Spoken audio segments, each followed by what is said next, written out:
আসসালামু আলাইকুম। ডিজিটাল লার্নিংয়ের পক্ষ থেকে আপনাদেরকে স্বাগত জানাচ্ছি। আমি মোহাম্মদ সাকিব। পূর্ব ঘোষিত অনুযায়ী আজকের টিউটোরিয়ালের বিষয় হচ্ছে টাইপোগ্রাফি। আমরা যারা ডিজাইন নিয়ে কাজ করি তাদের খুব গুরুত্বপূর্ণ একটা প্রিন্সিপাল বলতে পারেন, খুব গুরুত্বপূর্ণ একটা এলিমেন্ট হচ্ছে টাইপোগ্রাফি। এমন কোনো ডিজাইন আমাদের চোখের সামনে পড়ে না যেখানে টাইপোগ্রাফির ব্যবহার নেই। আসলে খুব কম সংখ্যক ডিজাইন রয়েছে যেখানে টাইপোগ্রাফি ছাড়া ডিজাইন করা হয়, যেমন সিম্বলিক ডিজাইন। বাট অন্যান্য সমস্ত ধরনের ইনফরমেশন এক্সপ্রেস করার জন্য কিন্তু টাইপোগ্রাফির সবচেয়ে ভূমিকা অনেক বেশি। সো আমাদের সবচেয়ে বড় প্রবলেমগুলো হচ্ছে টাইপোগ্রাফি কেমন হয়, কী ধরনের টাইপোগ্রাফি আমাদের ব্যবহার করা দরকার, কী ধরনের ফন্ট সিলেকশন করা দরকার এবং গ্রুপ ফন্টগুলো কিভাবে আমরা নিব, সেই সমস্ত বিষয়গুলো নিয়ে আমরা একটা নির্ধারিত কনফিউজের মধ্যে থাকি। যে কোনো ডিজাইনের ক্ষেত্রে আমরা প্রায়ই কনফিউজ হয়ে যাই যে আসলে কোন ধরনের টাইপোগ্রাফিগুলো, তার মেজারমেন্টগুলো কেমন হবে, ফন্ট সাইজ কত হলে লাইন হাইট কত হবে এবং এই ধরনের সমস্ত প্রবলেমগুলো থাকে। সো আমি আজকের আপনাদের সাথে সেই পুরো ডিটেলসটা নিয়ে কথা বলবো। সো আমি আপনাদেরকে প্রথমে একটা জিনিস দেখাতে চাই যে আসলে আমাদের টাইপোগ্রাফি সম্পর্কে কী কী বিষয় জানা থাকা দরকার। যেমন টাইপোগ্রাফির অনেক ধরনের অপশন রয়েছে, যেমন typography categories, typography style, typography terms, typography selection, alignment, hierarchy, weight, pairing and performance. অর্থাৎ এই যে এখানে 9টা বিষয় রয়েছে, এই 9টা বিষয় সম্পর্কে আমাদের একটু যথেষ্ট ধারণা লাগবে টাইপোগ্রাফি সম্পর্কে। টাইপোগ্রাফি ক্যাটাগরি বলতে যেটা বোঝানো হচ্ছে, যেমন আমরা কোন ফন্ট নিয়ে আমরা কাজ করব এবং সেইটার টাইপোগ্রাফি স্টাইল হচ্ছে কী ধরনের স্টাইল, অর্থাৎ সেটা বোল্ড হবে নাকি লাইট হবে, কী ধরনের স্টাইলগুলো হবে সেটা নিয়ে আমরা কাজ করব। ক্যাটাগরি হচ্ছে ফন্ট ফ্যামিলি, স্টাইল হচ্ছে ফন্ট ওয়েট যেটা রয়েছে সেই বিষয়গুলো। এরপরে লাইট, থিঙ্ক, এই বিষয়গুলো হচ্ছে স্টাইলের মধ্যে। টার্মস রয়েছে, আপনি কোন টার্মসটা কতটুকু সাইজে ব্যবহার করবেন, সেটা কোন ক্যাটাগরি, যেমন আপনি বাচ্চাদের জন্য একটা কাজ করলে সেটা কোন টার্মসের আপনি ফন্টটা সিলেকশন করবেন, এই ধরনের বিষয়গুলো এখানে থাকবে। এরপরে হচ্ছে যে অ্যালাইনমেন্ট, এখানে আপনি কী ধরনের রাখবেন, হায়ারার্কি কতটুকু সাইজ বাই সাইজের ভেরিয়েশন করবেন, যদি H1 48 হয় তাহলে H2 আপনি কততে রাখবেন, H3-তে কততে রাখবেন, সেই পুরো ব্যাপারটা এটার সাথে ইনভলভ থাকবে। এবং টাইপ ওয়েট, অর্থাৎ দেখবেন ফটোশপে আমরা বিভিন্ন টাইপোগ্রাফিগুলো দেখি, সেটা হচ্ছে যে কোনোটা শার্প আছে, কোনোটা ক্রিস্প আছে, তো এই বিষয়গুলো কিন্তু এখানে জড়িত। আবার এখানে লাইট ওয়েট, তারপরে বোল্ড ইত্যাদি এগুলোর সাথে ইনভলভ। পেয়ারিং, কোন ফন্টের সাথে কোনটা আপনি কানেক্ট করবেন, কোনটা কীরকম পারফরমেন্স করে, সেই সমস্ত বিষয়গুলো এখানে থাকবে। তো এখন আসেন আমি আপনাদেরকে এর বাহিরে কিছু বেসিক রুল সম্পর্কে ধারণা দিব, অর্থাৎ টাইপোগ্রাফির কিছু বেসিক রুল রয়েছে। যেমন হচ্ছে লিডিং। লিডিং বলতে যেটা বোঝানো হচ্ছে, দুইটা লাইনের মাঝখানে যে ডিস্টেন্সটা থাকে সেটাকে বলা হচ্ছে লিডিং। আর এটা হচ্ছে মূলত কতটুকু রাখা দরকার সেটা সম্পর্কে যদি আমি একটু এখানে বলি, সেটা হচ্ছে যে রিকমেন্ডেড হচ্ছে 120%, অর্থাৎ আপনি ফন্টটা যে সাইজের ব্যবহার করবেন তার থেকে 1.2 একটু বেশি বাড়তি রাখবেন, সেটা রিকমেন্ড করা হয়েছে এখানে। এর ব্যতিক্রমও কিন্তু রয়েছে, অর্থাৎ অনেক জায়গায় 150 ইউজ করা হয়। তো সামনে আমি এটার বিস্তারিত আরও একটু আলোচনা করব। লিডিং বলতে এতটুকু আমরা মনে রাখি, সেটা হচ্ছে দুইটা লাইনের ডিস্টেন্সটা যতটুকু, এটাকে বলা হচ্ছে লিডিং। এবং এই লিডিংটা অনেক সময় অনেক ভেরিয়েন্ট আসে, যেমন হচ্ছে যে যদি আমাদের ফন্টগুলো কোনোটা উপরের দিকে একটু বেশি আসে অথবা কোনোটা নিচের দিকে একটু বেশি আসে, সেই বিষয়গুলোর ক্ষেত্রেও লাইন হাইটটা অনেক সময় তারতম্য হয়। সো এই বিষয়গুলো নিয়েও সামনে কথা বলবো ইনশাআল্লাহ। সো এর পরবর্তী যে পার্টটা হচ্ছে সেটা হচ্ছে ট্র্যাকিং। ট্র্যাকিং যেটা আপনি একটু যদি খুব ভালো করে দেখেন যে আমাদের একটা ক্যারেক্টারের মধ্যে আরেকটা ক্যারেক্টারের মধ্যে যে স্পেসিংটা বলা হয় সেটা হচ্ছে ট্র্যাকিং। অর্থাৎ আপনি দুইটা অক্ষরের মাঝখানে কতটুকু স্পেস রাখতে চাচ্ছেন সেই বিষয়কে এখানে দেখানো হচ্ছে। আপনারা যদি এই বিষয়টা সম্পর্কে ফটোশপে আপনি যদি যান, তাহলে ফটোশপে এটা সম্পর্কে যথেষ্ট আইডিয়া পাবেন যে আসলে ট্র্যাকিং বলতে কী বোঝানো হচ্ছে, যে আসলে ওখানে কি কি মেনশন রয়েছে। এখানে যদি আপনি চমৎকার loose, tight and tracking in the amount of the space between group of character. তো গ্রুপ অফ ক্যারেক্টারের ক্ষেত্রে কিন্তু এখানে ওয়ার্ডটা যে লুজ করে সেই সম্পর্কে এখানে বিস্তারিত বলা হয়েছে। And like leading between practice and tight and readability. এখানে যদি আমি আপনাকে দেখাই যে দুইটা ট্র্যাকিংয়ের মধ্যে কী ধরনের পার্থক্য আছে, এখানে 0.5 অর্থাৎ ফন্টের যে স্বাভাবিক যে ক্যারেক্টারিস্টিক থাকে সেটা হচ্ছে তার থেকে 0.5 কমানো হচ্ছে। একটা অক্ষর থেকে আরেকটা অক্ষরের দূরত্ব কিন্তু এখানে কমিয়ে দেওয়া হয়েছে, যার জন্য এটা খুব ক্লোজ হয়ে গেছে। আবার এখানে যদি আপনি একটু খেয়াল করে দেখেন যে স্বাভাবিকভাবে রাখা হয়েছে, আবার এখানে কিন্তু ট্র্যাকিংটা বাড়িয়ে দেওয়া হয়েছে বলে এটা অনেকটা দূরে সরিয়ে গেছে। তো এটা অনেক সময় ভেরিয়েন্ট হয় ফন্টের কারণে। সো আমরা মোটামুটি আরেকটা বেসিক জিনিস জানলাম, সেটা হচ্ছে ট্র্যাকিং। অ্যান্ড দেন এটা হচ্ছে কার্নিং। দ্য ইজিলি, এখানে হচ্ছে confuse for tracking and kerning in the space between the two character. তো ওইখানে আমি যেটা বলেছি সেটা হচ্ছে যে পুরো একটা বিষয়ের ক্ষেত্রে, পুরো সেন্টেন্সের ক্ষেত্রে প্রতিটা অক্ষরের পরে পুরো সেন্টেন্সে কি হবে যে আপনার স্পেসটা ছড়িয়ে যাবে, সেটা হচ্ছে ট্র্যাকিং। বাট কার্নিং যেটা, সেটা হচ্ছে শুধুমাত্র দুইটা অক্ষরের মাঝে যদি আপনি একটা স্পেস আলাদাভাবে বৃদ্ধি করতে চান, সো সেই ক্ষেত্রে হচ্ছে এই কার্নিংটা এখানে আসবে। আমি আবার একটু মেনশন করি, পুরো লাইনের মধ্যে যতগুলো ক্যারেক্টার থাকবে সেটা যদি স্পেস আপনি বৃদ্ধি করতে চান, তাহলে সেই ক্ষেত্রে হচ্ছে যে আপনি এখানে ট্র্যাকিং করবেন, স্পেসটা বাড়াচ্ছেন। আর কার্নিং হচ্ছে যে আপনি দুইটা ওয়ার্ড ক্যারেক্টারের মাঝখানে যে স্পেসটা বাড়াচ্ছেন, সেটা হচ্ছে কার্নিং। তো এই ধরনের আমাদের অনেক ডিজাইনের ক্ষেত্রে মানে দরকার হয়। যেমন এখানে ওয়াইটা এবং ইটা দেখেন, এটা যদি আপনি লম্বা দাগটা নেন তাহলে দেখবেন যে আসলে একটার উপর আর একটা উঠে গেছে, অর্থাৎ এর মাঝখানে কিন্তু কোনো স্পেস আলাদা করে মেনশন আপনি পাবেন না। তো এই জন্য দেখা যায় যে অনেক সময় একটু ডিস্টেন্সটা বাড়াতে হয়। আবার HE এর মাঝখানে দেখেন একটা সোজা দাগ দেওয়া রয়েছে, মানে এর মাঝখানে আলাদা একটু স্পেস বাড়ানো হয়েছে, যেটা অন্যান্য জায়গার থেকে একটু বেশি। সো এটাই হচ্ছে কার্নিং, অর্থাৎ একটা অক্ষরের মাঝখানে আর একটা অক্ষরের ডিস্টেন্স। সো একটু ভালো করে খেয়াল করলে আমি মনে করি এই বিষয়গুলো আপনাদের অনেক বেশি ক্লিয়ার হবে। অ্যান্ড দেন হচ্ছে জাস্টিফাই। জাস্টিফাইয়ের অনেকগুলো ফর্ম রয়েছে, যেমন justify left, justify right, justify centre এবং হোল জাস্টিফাই। অর্থাৎ এই ধরনের জাস্টিফাই আপনার কন্টেন্টের সাথে ম্যাচ করে। যেমন আমরা পত্রিকা যতগুলো দেখি, সবগুলো পত্রিকাতে কিন্তু আমরা কলামগুলো সবসময় জাস্টিফাই করা দেখি। তো এখানে এটা কিন্তু আমাদের ডিজাইনের ক্ষেত্রে অনেক সময় দরকার হয়। সো এই জাস্টিফাইটা আমরা আমাদের প্রয়োজন ক্ষেত্রে করব। অ্যাসেন্ডার যেটা বলা হচ্ছে, যেমন এই কথাটা আমি একটু আগে বলেছিলাম, অ্যাসেন্ডার হচ্ছে আপনি একটা লাইনের উপরের দিকের যত অক্ষরগুলো থাকবে, যেমন আই বড় হাতের আছে, এখানে টি বড় হাতের আছে এবং কে আবার বড় হাতের আছে, এবং আই এর ডটটা আবার একটু এখানে উপরে রয়েছে এবং কে রয়েছে। সো এই যে উপরের দিকের যে মেজারমেন্টটা, এটা সবসময় এক রেশিওতে থাকা, এটাকে বলা হচ্ছে অ্যাসেন্ডার। আবার ঠিক নিচের যেটা হচ্ছে যে বিয়ার লাইন যেটা, তো এটা হচ্ছে কি, এটা হচ্ছে নিচের যে পোর্শনটা রয়েছে এটাকে সবসময় একসাথে রাখা। সো একটা জিনিস আপনি যদি খেয়াল করে দেখেন, এখানে সিঙ্গেল একটা পি রয়েছে, পি এর পরে যে নিচের দিকে বাড়তি অংশটুকু রয়েছে সেটা হচ্ছে বিয়ার্ড লাইন এখানে আছে। তো পরবর্তীতে যখন আপনি লাইন হাইটটা বাড়াবেন, সো এখান থেকে কিন্তু বাড়বে। এটা আপনাদেরকে একটা বিষয় বুঝতে হবে। তো অতিরিক্ত কিন্তু যখন এই স্পেসটা যুক্ত হবে, তখন মনে হতে পারে যে না, আমি মনে হয় লাইন হাইটটা বেশি করে ফেলেছি।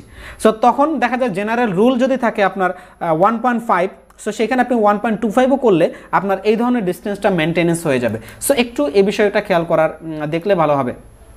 রেগ রাইট, অর্থাৎ এখানে একটা বিষয় আমি যদি বলি, text align to the left, the western culture this complement the natural way to read. Typically text is products in 90% regs right. So একটা জিনিস হচ্ছে যে এখানে সবসময় ম্যাক্সিমাম যে জিনিসটা ব্যবহার করা হয় সেটা হচ্ছে যে সবসময় মানে লেফটে রেখেই এখানে ব্যবহার করা হচ্ছে, কিন্তু কিছু কিছু ক্ষেত্রে আমাদেরকে রাইটও ব্যবহার করতে হয়। আবার কিছু কিছু ক্ষেত্রে এই যেমন আমরা বিভিন্ন ডিজাইনের ক্ষেত্রে কখনো দেখা যায় যে আমাদের বিভিন্ন লিস্ট যেটা থাকে একটা ইমেজের সাথে কানেক্ট করে সেটাকে আমাদের লেফটে রাখতে হয়, আবার একটা ইমেজের সাথে কানেক্ট করে আমাদেরকে রাইটে রাখতে হয়। যেমন সাপোজ এখানে একটা ইমেজ রয়েছে, সো এই জায়গাতে আমি একটা লিস্টিং করতে গেলে আমাদের এই টেক্সটটা একটু সরিয়ে নিয়ে এসে 90% নিয়ে এসে কিন্তু আমাদেরকে লিস্টিংটা করতে হবে। এটা ইমেজের মধ্যে কিন্তু দেখানো হয়েছে। সো এটা ডিজাইনের সাথে আমাদেরকে প্রয়োজন মাফিক করে নিতে হয়। এগুলো হচ্ছে বেসিক একটা রুল। তো এবার আমি একটু ডিটেলসে যাব, অ্যাডভান্সে যাব, যে আসলে টাইপোগ্রাফির জন্য কী ধরনের কাজগুলো করতে হয় সেই বিষয়গুলো সম্পর্কে। How to create a typography system. এখন আসেন আমি এটার ডিটেলসে গিয়ে কথা বলবো। টাইপোগ্রাফি সিস্টেম বিল্ড করার জন্য মূলত হচ্ছে কি দরকার হয়। ফার্স্ট অফ অল আমাদেরকে যেটা করতে হয়, একটা ফন্ট সিলেকশন করতে হয়। একটা ফন্ট আমাদেরকে সিলেক্ট করতে হয় যে আমরা কি ফন্ট নিয়ে কাজ করব। সো এই ফন্ট সিলেকশনের ক্ষেত্রে আমি আপনাকে একটা কমন রুলস বলবো, যে রুলসটার মধ্য দিয়ে আপনি খুব দ্রুত একটা পার্থক্য করতে পারবেন, এবং এটা যদি সবসময় মনে রাখেন তাহলে আপনার জন্য খুবই ভালো হবে। সেটা হচ্ছে, যদি আপনার কন্টেন্ট বেশি থাকে, অর্থাৎ যদি আপনার অনেক বেশি কন্টেন্ট থাকে, তাহলে সেই ক্ষেত্রে আপনার ফন্ট সাইজটা ব্যবহার করতে হবে সেরিফ ফন্ট। সেরিফ ফন্ট বলতে আমি কোনটা বোঝাচ্ছি? সেরিফ ফন্ট বলতে এখানে দেখেন এই যে লেফট যেটা লেখা আছে, সো এই যে এল এর সাথে অতিরিক্ত একটু বাড়তি অংশ, এর পৌঁছে টি এর সাথে এফ এর সাথে যে একটু কার্ভ অংশ বা এই যে বাড়তি অংশ, এটা হচ্ছে সেরিফ ফন্ট। আর যেটা স্ট্রেট লাইন, এটা হচ্ছে স্যান্স ফন্ট। তো এই দুইটা ফন্টের মধ্যে আপনার যে পার্থক্যটা রয়েছে, তো এখানে আমি আর একটু বিষয়টা বলি। তো যখন আপনার কন্টেন্ট বেশি থাকবে তখন আপনি এই ধরনের সেরিফ ফন্ট ব্যবহার করবেন, আর যখন কন্টেন্ট কম থাকবে সো তখন হচ্ছে আপনি এই স্যান্স ফন্টটা ব্যবহার করবেন। তো এটা হচ্ছে কমন একটা পার্থক্য। এরপরে আসেন আপনার আরেকটা বিষয় এখানে আমি একটু বলে নিচ্ছি, সেটা হচ্ছে যে এরপরে আপনাকে সিলেক্ট করতে হবে যে আপনি যে ফন্টটা নিচ্ছেন সেটার সাইজ কতটুকু হবে, সেটার লাইন হাইটটা কতটুকু হবে, সেটার হচ্ছে কালারটা কি আসবে, সেটার স্পেসিংগুলো কেমন আসবে, ক্যারেক্টার স্পেসিংগুলো। এক্সাম্পল হিসাবে এখানে দেখানো হচ্ছে যেখানে একটা ফন্ট সিলেকশন করা হয়েছে এবং সেটার কতগুলো ভার্সন নেবেন আপনি। যেমন এখানে একটা গুরুত্বপূর্ণ ব্যাপার আছে, সেটা হচ্ছে আপনি H1 বা টাইটেল ব্যবহার করার ক্ষেত্রে যে বোল্ড ফন্টটা নেবেন, একটু সাবটাইটেল বা সেকেন্ড টাইটেলের জন্য আপনি মিডিয়াম নিচ্ছেন, বা রেগুলার আপনার প্যারাগ্রাফের জন্য আপনি একটা ফন্ট সাইজ নিচ্ছেন অথবা একটা লাইট ফন্ট নিচ্ছেন। সো এই যে 4টা বা 5টা ক্যাটাগরিতে আপনাকে ফন্ট সিলেকশন করতে হবে।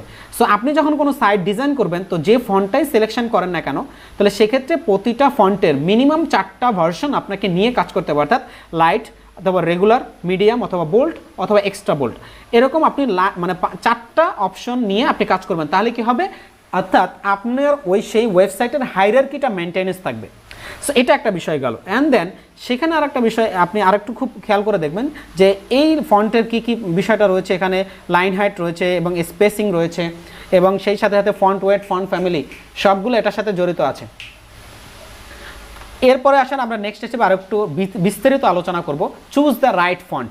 এই রাইট ফন্টের ক্ষেত্রে এখানে দেখেন আপনার যে কন্টেন্ট রয়েছে সেই কন্টেন্টের সাথে ম্যাচ করে আপনি এই ফন্টগুলো সিলেকশন করবেন।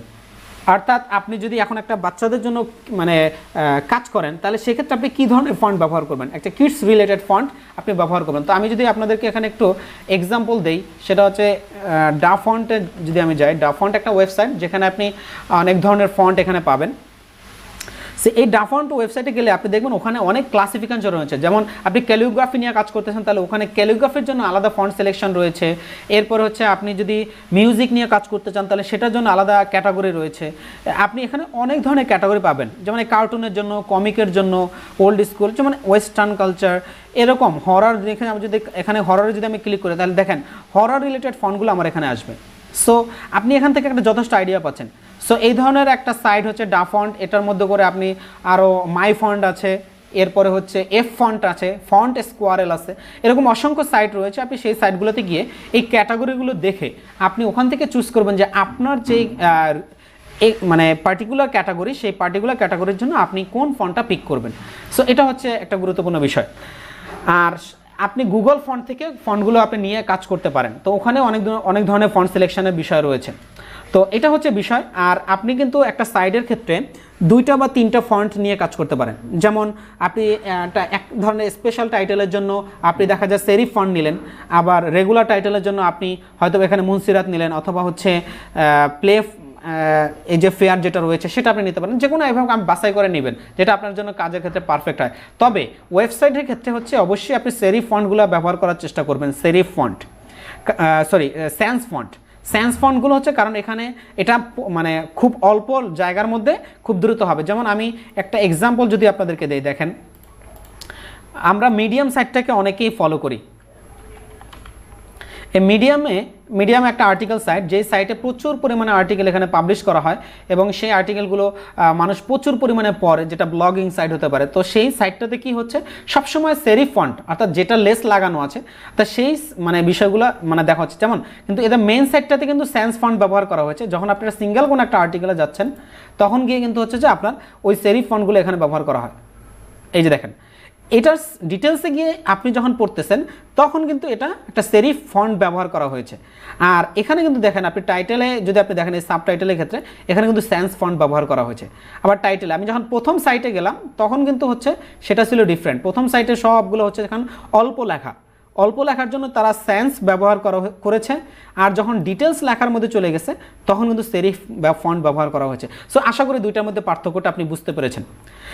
এর পরবর্তীতে আমি আপনাদেরকে আরো একটু হায়ারার্কি ব্যাপারটা যদি আপনি বলি, যে ডিফাইন স্টাইল হায়ারার্কি। এখানে কি বলা হয়েছে যে আপনি হেডিংয়ের কয়েকটা স্টাইল নেবেন, যেমন হেডিং 1, হেডিং 2, অর্থাৎ H1, H2, H3, H4।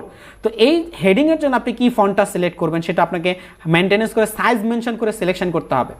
আবার হচ্ছে বডির জন্য কি ফন্ট নেবেন সেটাও আপনি একটা সাইজ মেনশন করে নেবেন। বাটনের জন্য কেমন হবে, লেভেলের জন্য কেমন হবে, সেগুলো সব সিলেকশন। যেমন একটা এক্সাম্পল আমি এখানে একটু দেখাই, স্কেল অ্যান্ড লাইন হাইট। এখানে কি ধরনের, স্টেপ 1-এ আপনি যদি লার্জ টাইটেলের জন্য অর্থাৎ H1 জন্য সিলেক্ট করেন, তাহলে আপনি যদি 48 সিলেক্ট করেন, তাহলে টাইটেল 2 এর ক্ষেত্রে আপনি 36 ইউজ করবেন, এবং টাইটেল 3 এর ক্ষেত্রে যেটা আপনি ইউজ করেন মানে 24, আপনি বুঝতে পারতেছেন তিনটার মধ্যে একটা মানে টাইটেলের ফন্ট সিলেকশনের ক্ষেত্রে একটা চমৎকার আইডিয়া পাওয়া গেল আমি মনে করি। এরকম দেখা যায় অনেকভাবে আমরা কনফিউজ থাকি, কোনটা কত হবে আমরা এটা বুঝতেই পারি না। অ্যান্ড দেন বেসলাইনের ক্ষেত্রে যদি আমি বলি যে এই জায়গাটাতে সাপোজ ধরে নেন একটা প্যারাগ্রাফ সিম্পল, তো এখানে আপনি 16 ইউজ করতে পারেন এবং লাইন হাইট সেখানে কত ইউজ করবেন, লাইন হাইট হচ্ছে 22। তো এটা কিন্তু একটা চমৎকার এক্সাম্পল আপনি কিন্তু পেলেন যে আপনি ফন্ট সাইজ 14 ইউজ করলে আপনি সেখানে দেখা যায় যে একটু লাইন হাইট কম ইউজ করলেও পারেন 20, বাট আপনি যখন 16 ইউজ করতেছেন তখন কিন্তু আপনি 22-22-এর উপর আপনি ইউজ করবেন।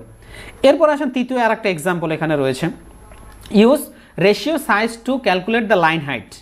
অর্থাৎ আপনার ফন্ট সাইজ যদি 48 হয় তাহলে রেশিও সাইজটা মেনটেনেন্স করে আপনি যেটা নেবেন 1.2, অর্থাৎ এই 48-এর সাথে অতিরিক্ত আরও কত বাড়বে, যে এখানে 48-এ 4.8, তো এটা ডাবল হবে, অর্থাৎ প্রায় 48-এর সাথে আরও প্রায় 10 যোগ হবে 58।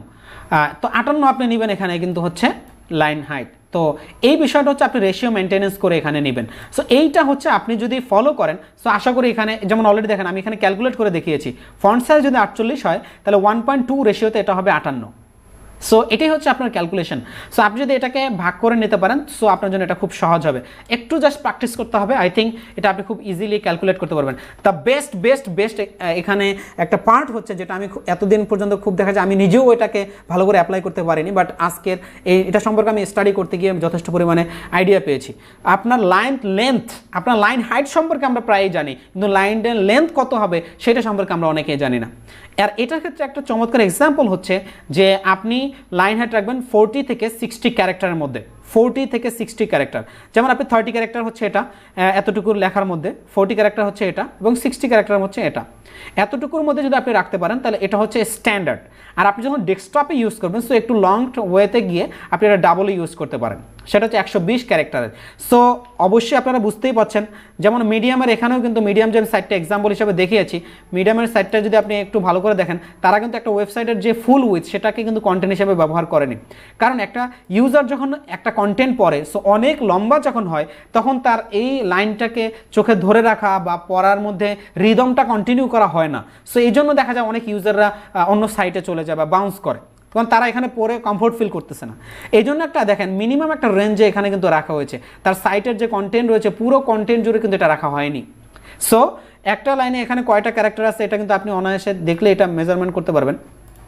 সাপোজ আমি এখান থেকে একটা লাইন নিচ্ছি, তো এটা নিয়ে যদি আপনি ওয়ার্ডে পেস্ট করেন তাহলে এটা দেখতেই পারবেন যে মাইক্রোসফট ওয়ার্ডে যখন আপনি পেস্ট করবেন তো ওখানে একটা ওয়ার্ড কাউন্টিংয়ের একটা সিস্টেম আছে। সো এই ওয়ার্ড কাউন্টিংয়ের ওইখান থেকে আপনি এটা বুঝতে পারবেন যে ওরা মিনিমাম একটা কত রেঞ্জের প্রোডাক্ট এখানে ইউজ করতেছে। এটা 16টা ওয়ার্ড আছে, word count reference word count এখানে কয়টা রয়েছে ক্যারেক্টার, স্পেস 81টা রয়েছে। দেখেন তারা কিন্তু একটা স্ট্যান্ডার্ড মেনটেন করে নিচ্ছে, অর্থাৎ 60 থেকে 40 থেকে 60, 60 থেকে 120 এই রেঞ্জের মধ্যে কিন্তু তারা এটা নিয়েছে। সো এটা আপনাদেরকে আমি দেখানোর জন্য আমি জাস্ট এক্সাম্পলটা দিলাম। সো এটা যদি আপনারা একটু ফলো করেন তাহলে আপনাদের ডিজাইনটা অনেক বেশি ইউজার ফ্রেন্ডলি হবে, তারা এখানে কন্টেন্ট পড়ে অনেকটা বেশি মানে থাকবে। এবার আসেন আরেকটু টিপস যদি আপনাদেরকে আরেকটু ডিটেলসে গিয়ে কথা বলি, সেটা হচ্ছে টিপস ফর টাইপোগ্রাফি। তো I have more focus, you can see এই যে লেখাটা এটাকে কন্ট্রাস্ট লেভেলটা কতটুকু রাখা হয়েছে, দ্যাট মিনস এই পুরো লেখার মধ্যে আমার এখানে চোখটা বেশি যাচ্ছে, কারণ এখানে মানে একদম ডার্ক কালার ইউজ করা হয়েছে হোয়াইট ব্যাকগ্রাউন্ডের উপর এবং এটাকে কন্ট্রাস্ট দেওয়া হয়েছে খুব বেশি। আর এখানে যে জিনিসটা হচ্ছে যে দেখেন আপনি এটা কি করবেন, মোর কন্ট্রাস্টের টিপসগুলো দিচ্ছে, আপনি এখানে কন্ট্রাস্ট বেশি রাখবেন, 4টা লেভেলে ফন্টটা ইউজ করবেন আপনি। এবং এখানে দ্বিতীয় হচ্ছে ক্রিয়েট হাইরার্কি, অর্থাৎ আপনি প্রথমে মানে একটা হাইরার্কি ফলো করে মেনটেন করবেন, যেমন টাইটেল দিচ্ছেন, প্যারাগ্রাফ দিচ্ছেন, এরপর আপনি ছোটো লাইটের ফন্টগুলো ইউজ করবেন। এটা হচ্ছে আপনার আরেকটা টিপস। এবং 3 নম্বর টিপস হচ্ছে 4টা মিনিমাম ব্যবহার করেন। এবং 5 নম্বর টিপস হচ্ছে প্লে উইথ লাইন হাইট, যেমন এখানে যে লাইন হাইটটা দেওয়া হয়েছে যেমন যতটুকু ফন্ট সো হয়তো বা তার থেকে কম লাইন হাইট ব্যবহার করা হয়েছে, বাট মিনিমাম যে লাইন হাইটটা থাকবে 1.2, এই রেশিও মেনটেন করলে আপনি লাইন হাইটটা অবশ্যই আপনার ডিজাইনটা সুন্দর হবে। এখন কিন্তু একটা সামারি রিক্যাপ করা হচ্ছে বলতে গেলে। এরপর হচ্ছে এক্সপেরিমেন্ট ফর দ্য কম্বাইনেশন, আপনি এখন মানে ফন্টটাকে কীভাবে কম্বাইনেশন করবেন। সো এই ক্ষেত্রে হচ্ছে যে আপনি মোর অ্যাটেনশন গ্র্যাব করার ক্ষেত্রে আপনি ডিফারেন্ট ফন্টটা নিয়ে আসতে পারেন, তবে ডিফারেন্ট ফন্টটা অবশ্যই আপনার সাইডের যে টপিক্স ওরিয়েন্টেড হতে হবে। সো এটা হচ্ছে মাথায়। এবং টপিক্সটা কোথায় পাবেন আপনি বিভিন্ন, আমি এক্সাম্পল দিয়েছি ডা ফন্ট, এফ ফন্ট, ফন্টেস করেল এবং হচ্ছে এরকম ফন্টের যে সাইটগুলো রয়েছে তাদের থেকে ফলো করে নেবেন। আর 5 নম্বর যে টিপসটা রয়েছে লেটার স্পেসিং। লেটার স্পেসিংয়ের ক্ষেত্রে আপনি একটা খুব বেশি টাইটও ব্যবহার করবেন না, খুব লুজও ইউজ করবেন না, একটা স্ট্যান্ডার্ড রেগুলার যেটা থাকে সেটা ইউজ করতে পারেন। যদি ফন্টটা জন্মগতভাবেই মানে ক্রিয়েটগতভাবেই যদি সেটা অনেক বেশি ক্লোজ থাকে, সো সেই ক্ষেত্রে আপনি একটু লেটার স্পেসটা বাড়াতে পারেন। এবার আমি আপনাদেরকে একটা সাইডের এক্সাম্পল দিব। সো এই সাইটটা দিয়ে আপনি টাইপোগ্রাফিটাকে খুব চমৎকার ওয়েতে টেস্ট করতে পারবেন। এই সাইটটা আমি একটু আপনাদেরকে দেখাচ্ছি। এই সাইটটা খুবই ভালো, আর্কিটাইপ অ্যাপস।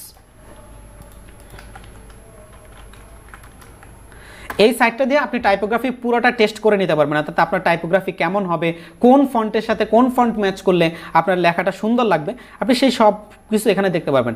সাইটটার ইন্টারফেসটা হচ্ছে এরকম, প্রথম দিকে আপনি মেনুটা পাবেন, তারপর হচ্ছে এখানে এক্সাম্পলটা দেখতে পাবেন, আর এর ছাড়া হচ্ছে ডান দিকে আপনার কিছু ব্যাকগ্রাউন্ড কালারটা চেঞ্জ করা অথবা ফন্ট কালারটা চেঞ্জ করা, এইগুলো আপনি মেনটেন্স করতে পারবেন। সো আমি একটু ডিটেলসে যাচ্ছি। আমি এখন ডেস্কটপে আছি, যদি আমি মোবাইলে যাই, সো মোবাইলে আমি ব্যবহার করলে টাইপ ফন্টটা কেমন আসবে সেটা এখানে চেক করে দেখাচ্ছে, আর এটা হচ্ছে আমার ডেস্কটপে ব্যবহার করলে কত আসবে সেটা আমি দেখতে পাচ্ছি।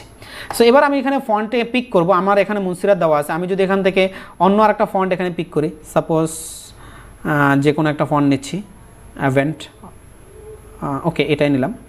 সো 600 ওয়েট এই ফন্টটা আমি নিলাম এখানে, এটা আমাদের টাইটেল ফন্ট। আর এটা বডি ফন্টটা কি হবে, বডি ফন্টটা যদি আমি আর একটু মানে সেরিফ ফন্ট নেই,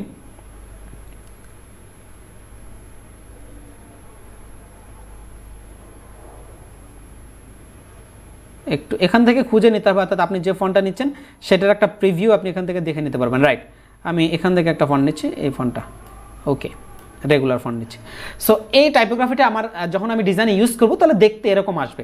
সো এই যে আমি একটা কম্প্যারিজন করে দেখে নিতে পারলাম, সো এটা এই সাইটের একটা সবচেয়ে বড় সুবিধা। আপনি এখান থেকে এটা এক্সাম্পলটা দেখে নিতে পারবেন। এরপর হচ্ছে যে আপনি এখানে যে এই যে ডিফারেন্ট সাইজ, আমি যে একটা ওই যে ডিজাইনের মধ্যে বলেছিলাম যে আপনি টাইটেলের জন্য একটা ফন্ট, প্যারাগ্রাফের জন্য ফন্ট সাইজ একটা সিলেক্ট করে নেবেন, টাইটেল 1 2 3 4 এই চারটার জন্য কি হবে সেটার জন্য একটা ফন্ট সাইজ সিলেক্ট করে নেবেন। সো সেই সিলেকশনটা আপনি এখান থেকে করে নিতে পারবেন যে আপনার প্রজেক্টের জন্য কোনটা ভালো হবে, আপনি এখান থেকে সেই সাইজটা সিলেক্ট করে নেবেন। এবং এখানে স্কেল রেশিও যেটা রয়েছে আপনি এখান থেকে কমিয়ে দিতে পারেন 1.2, আপনি যদি সেটা রাখতে চান তাহলে এই 1.2 রেশিও মেনটেনেন্স করে তারা কিন্তু আপনাকে এখানে সমস্ত সাইজগুলো এখানে আপনাকে রিকমেন্ড করবে। যে আপনার যদি 58 হয় তাহলে আপনার পরবর্তী টাইটেলের সাইজটা হবে কত, 47 হবে। তো এইভাবে করে হচ্ছে যে আপনার প্রতিটা সাইজ ওরা রিকমেন্ড করবে, আপনি এখান থেকে দেখে সেই সাইজটা আপনি আপনার ওয়েবসাইটে ব্যবহার করবেন। অ্যান্ড দেন অ্যাডজাস্ট স্পেসিং, আপনি এখানে লাইন হাইট 3 দেওয়া রয়েছে, এখানে REM, আচ্ছা এই এককে এটা দেওয়া আছে। REM বলতে হচ্ছে যে 1.5 গুণ, অর্থাৎ আমাদের যে ফন্ট সাইজ স্বাভাবিক রয়েছে এটা থেকে একটু বেশি হবে আর কি। সেই এক্সাম্পলটা দিয়ে এখানে এটা পার্থক্য দেখানো হয়েছে। যদি আমরা এটাকে একটু বেশি করে দিই 5, তাহলে দেখেন এখন লাইন হেডটা এখানে অনেক বেশি বেড়ে গেছে, যেটা আমাদের দেখতে একটু অকওয়ার্ড লাগতেছে।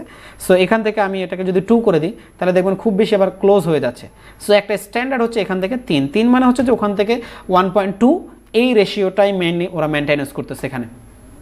সো এই হচ্ছে পার্থক্য, এবং এখান থেকে আপনি প্রিভিউ করে নিতে পারবেন। আবার যেই ফন্টগুলো দিয়ে আপনি এক্সাম্পল করবেন সেই ফন্টগুলো আপনি এখান থেকে ডেমোও দেখে নিতে পারবেন। আমি আশা করি আপনারা টাইপোগ্রাফি সম্পর্কে একটা যথেষ্ট আইডিয়া পেয়েছেন।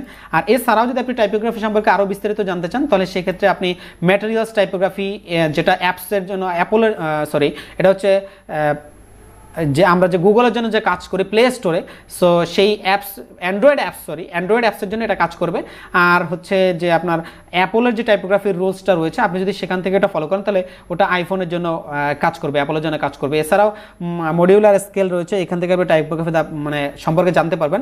এছাড়া বুক রয়েছে অনেকগুলো, সেটা সম্পর্কে জানতে পারবেন। সো আমি আবার একটু প্রথম দিকে একটা যাচ্ছি, আমাদের টাইপোগ্রাফির যেই পুরো ডিটেলসটা ছিল, আমাদের চেকলিস্টটা, এগুলো সম্পর্কে যদি আপনি ডিটেলস জানতে চান তাহলে প্রতিটা বিষয় নিয়ে একটু গুগলে আপনি সার্চ করলে মোটামুটি সম্পর্কে এটা জানতে পারবেন।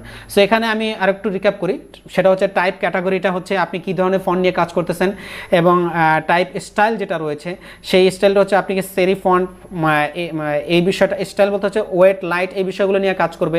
টার্মসটা হচ্ছে যে আপনি কী ধরনের মানে রুলস স্ট্রাকচারটা ফলো করে আপনি নেবেন সেই টার্মসগুলো, কী ধরনের ফন্টটা সিলেকশন করবেন, কোন সাবজেক্টের জন্য করবেন সেটা হচ্ছে এটা, অ্যালাইনমেন্ট কী ধরনের রাখবেন সেটা, হায়ারার্কি সম্পর্কে আলোচনা করছি, ফন্ট ওয়েট সম্পর্কে আলোচনা করেছি, দিয়েছি। ফন্ট ওয়েটের এখানে আরেকটা বিষয় হচ্ছে সেরি ফন্ট নাকি হচ্ছে আপনার এখানে সেন্স ফন্ট বা সেন্সারি ফন্ট, এই ধরনের বিষয়গুলো এটার সাথে যুক্ত রয়েছে এবং এই সাথে সাথে রয়েছে যে আপনার সেটা কি শার্প স্ক্রিপ্ট না ক্রিস্প হবে, এই বিষয়গুলো সম্পর্কে এটার সাথে জড়িত রয়েছে এবং দুইটা ফন্টের মধ্যে পেয়ারিংটা কেমন হবে সেই বিষয়গুলো এবং কোন ফন্টটা আপনার কাজের জন্য পারফরমেন্স করবে সেই সমস্ত বিষয়গুলো আপনি টেস্ট করে নিয়ে এরপরে হচ্ছে আপনি আপনার প্রজেক্টের ডিজাইনটা করতে পারবেন। সো আশা করি আপনি টাইপোগ্রাফি সম্পর্কে যথেষ্ট আইডিয়া পেয়েছেন। এরপরেও যদি কোনো কোশ্চেন থাকে আপনারা কমেন্টস করবেন। আর যদি আপনি ডিজাইন শিখে থাকেন তাহলে আপনার কাছাকাছি যদি অন্য কেউ ডিজাইন শেখে তাহলে আমাদের চ্যানেলটাকে রিকমেন্ড করবেন। আর যদি আপনি নতুন হয়ে থাকেন তাহলে অবশ্যই আমার চ্যানেলটাকে সাবস্ক্রাইব করবেন, কারণ আমি চেষ্টা করেছি ডিটেলসে গিয়ে কথা বলার। কারণ অনেক টিউটোরিয়ালে আছে যেটা আমি নিজেও দেখেছি, বাট ইন ডেপথে গিয়ে হয়তো অনেকেই কথা বলে না। তো আপনারা যেহেতু টিউটোরিয়ালটা দেখলেন তাহলে অবশ্যই শেয়ার করবেন যাতে করে অন্যরা ব্যক্তিরা এখানে ইন্সপায়ার হয়। সো দেখা হবে পরবর্তী টিউটোরিয়ালে। আসসালামু আলাইকুম।